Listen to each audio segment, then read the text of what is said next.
Ticket to finale task number 4 പൊടിമഴ എന്നായിരുന്നു ടാസ്കിന്റെ പേര്. ഇത് ഒരു എൻഡ്യൂറൻസ് ടാസ്ക് ആയിരുന്നു. ആക്ടിവിറ്റി ഏരിയയിൽ വെച്ചിട്ടായിരുന്നു ടാസ്ക് ഉണ്ടായിരുന്നത്. ടാസ്ക് എങ്ങനെയാണെന്ന് വെച്ചാൽ ഓരോരുത്തർക്ക് ഓരോ നിറത്തിലുള്ള ജനൽപ്പാളികൾ നൽകിയിട്ടുണ്ടാകും. അവരുടെ ഹൈറ്റിനനുസരിച്ചായിരിക്കും അത് അറേഞ്ച് ചെയ്ത് വെച്ചിട്ടുള്ളത്.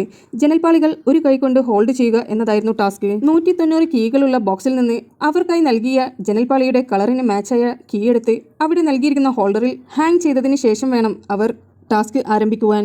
ജനൽപ്പാളിയുടെ ലോക്ക് ഊരിയതിനു ശേഷം കൈകൊണ്ട് താങ്ങി പിടിക്കുക എന്നതായിരുന്നു ടാസ്ക്. ജനൽപ്പാളിയുടെ മുകളിൽ മുഴുവൻ പൊടിയായിരുന്നു.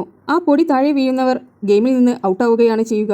എത്ര നേരം ഹോൾഡ് ചെയ്യാൻ പറ്റും അത്രയും നേരം ഹോൾഡ് ചെയ്യുക എന്നതായിരുന്നു ടാസ്ക്. ടാസ്കിൽ നിന്ന് ഔട്ടാകുന്നവർക്കായി മറ്റുള്ളവരെ ഡിസ്ട്രാക്ട് ചെയ്യുവാൻ വേണ്ടി അവിടെ കുറച്ച് യെല്ലോ സ്മൈലി ബോൾസ് ഉണ്ടായിരുന്നു. അത് വെച്ച് അവരെ എറിഞ്ഞ് ഇറിറ്റേറ്റ് ചെയ്യുവാനുള്ള അവസരം ബിഗ് ബോസ് നൽകിയിട്ടുണ്ടായിരുന്നു. ആദ്യം തന്നെ ടാസ്കിൽ നിന്ന് ഔട്ടായത് ഷാനവാസ് ആയിരുന്നു. ഷാനവാസിന് കൈകൊണ്ട് കൂടുതൽ നേരം ഹോൾഡ് ചെയ്ത് നിൽക്കുവാനാവില്ല.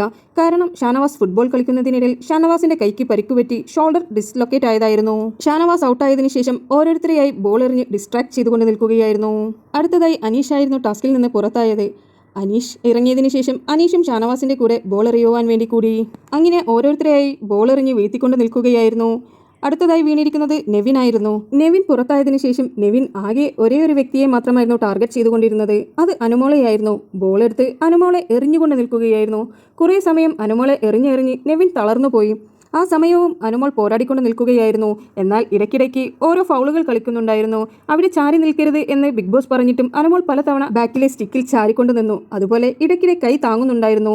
മറ്റുള്ള ഹൗസ്മേറ്റ്സ് എല്ലാവരും കംപ്ലൈന്റ് ചെയ്തിട്ടും ബിഗ് ബോസ് അത് കാര്യമായി എടുക്കാതെ അനുമോളോട് ഇടയ്ക്കിടെ ചാരരുത് എന്ന് മാത്രം പറഞ്ഞു. എന്നാൽ മറ്റുള്ള ഹൗസ്മേറ്റ്സ് എല്ലാവരും ഇത് ഫൗളാണ് എന്ന് പറഞ്ഞ് വിളിച്ചു കൂവുന്നുണ്ടായിരുന്നു. അങ്ങനെ കുറച്ച് സമയം കഴിഞ്ഞപ്പോൾ അടുത്തതായി സാബുമാന്റെ വിക്കറ്റ് തെറിച്ചു. അത് കഴിഞ്ഞ് ആദില, പിന്നെ അനുമോൾ, പിന്നെ അക്ബർ എന്നിവരായിരുന്നു ഔട്ടായിക്കൊണ്ടിരുന്നത്. അവസാന ഘട്ടം എത്തിയപ്പോഴേക്കും ആര്യനും നൂറയും മാത്രമായിരുന്നു ഉണ്ടായിരുന്നത്. രണ്ടുപേരുടെയും എൻഡ്യൂറൻസ് വളരെ കൂടുതലായിരുന്നു. എല്ലാവരും പിന്നെ നൂറയെയും ആര്യനെയും ടാർഗറ്റ് ചെയ്ത് എറിഞ്ഞുകൊണ്ട് നിൽക്കുകയായിരുന്നു. അക്ബർ മാത്രമായിരുന്നു നൂറയെ ടാർഗറ്റ് ചെയ്ത് എറിഞ്ഞുകൊണ്ടിരുന്നത്. മറ്റുള്ളവരെല്ലാവരും ആര്യനെ ടാർഗറ്റ് ചെയ്തായിരുന്നു എറിഞ്ഞുകൊണ്ടിരുന്നത്. ആര്യനും നൂറയും ഒരുപാട് സമയം അത് ഹോൾഡ് ചെയ്തുകൊണ്ട് നിന്നു. ഇടയ്ക്കിടെ ആര്യൻ ചെറിയ ചെറിയ ഫൗളുകളെല്ലാം കളിക്കുന്നുണ്ടായിരുന്നു. എന്നാൽ നൂറ അതേ പൊസിഷനിൽ തന്നെയാണ് നിന്നുകൊണ്ടിരുന്നത്. നൂറ ഒരു വീക്ക് ഗെയിമർ അല്ല എന്നുള്ളത് കഴിഞ്ഞ ദിവസങ്ങളിലായി നൂറ തെളിയിച്ചു കൊണ്ടിരിക്കുകയായിരുന്നു. ആര്യനുമൊത്ത് കട്ടയ്ക്ക് പിടിച്ചു നിൽക്കുകയായിരുന്നു നൂറ.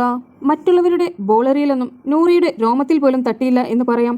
അത്രയ്ക്കും സ്ട്രോങ് ആയിട്ടായിരുന്നു നൂറ നിന്നുകൊണ്ടിരുന്നത്.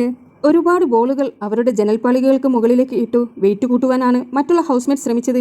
എന്നാൽ അതൊന്നും ഒരു കൂസലുമില്ലാതെ ഏറ്റു വാങ്ങിക്കൊണ്ട് നിൽക്കുകയായിരുന്നു ആര്യനും നൂറയും. അങ്ങനെ ബോൾ എറിഞ്ഞെറിഞ്ഞ് എല്ലാവരും തളർന്നു. എന്നാൽ നൂറയും ആര്യനും അവിടെ സ്ട്രോങ് ആയി നിന്നുകൊണ്ട് നിൽക്കുകയായിരുന്നു. കുറച്ചു സമയം കഴിഞ്ഞപ്പോൾ നൂറയുടെ കൈ മരവിക്കുവാൻ തുടങ്ങി. അങ്ങനെ നൂറ ഗെയിമിൽ നിന്ന് ക്വിറ്റ് ചെയ്യുകയായിരുന്നു. ഇന്നത്തെ ടാസ്കിൽ ആര്യൻ വിൻ ചെയ്തു 9 പോയിന്റുകൾ നേടി. നൂറ തൊട്ടു പിന്നാലെ 8 പോയിന്റുകൾ നേടി. എന്നാൽ ഇന്നലത്തെയും മിനിഞ്ഞാന്നത്തെയും ടാസ്കിലെല്ലാം കൂടുതൽ സ്കോർ ചെയ്തതുകൊണ്ട് തന്നെ നൂറയാണ് ഇപ്പോഴും ഒന്നാം സ്ഥാനത്ത് ലീഡ് ചെയ്ത് നിൽക്കുന്നത്. നൂറ ശരിക്കും ഒരു പെൺപുലിയാണെന്ന് തെളിയിച്ചിരിക്കുകയാണ്. നൂറയുടെ കൈ മരവിച്ചത് കണ്ട് അനുമോളും ആദിലയും കുറെ നേരം മസാജ് ചെയ്ത് കൊടുത്തു. ഇനി BB ഹൗസിൽ ആരും നൂറയൊരു വീക്ക് ഗെയിമറാണെന്ന് പറയില്ല. കാരണം ഇപ്പോൾ നൂറയെ എല്ലാവരും പേടിച്ചു തുടങ്ങി. നിങ്ങൾക്ക് BBയുടെ പുതിയ അപ്ഡേറ്റ്സ് അറിയുവാൻ താല്പര്യമുണ്ടെങ്കിൽ എൻ്റെ ചാനൽ സബ്സ്ക്രൈബ് ചെയ്ത് സപ്പോർട്ട് ചെയ്യുക.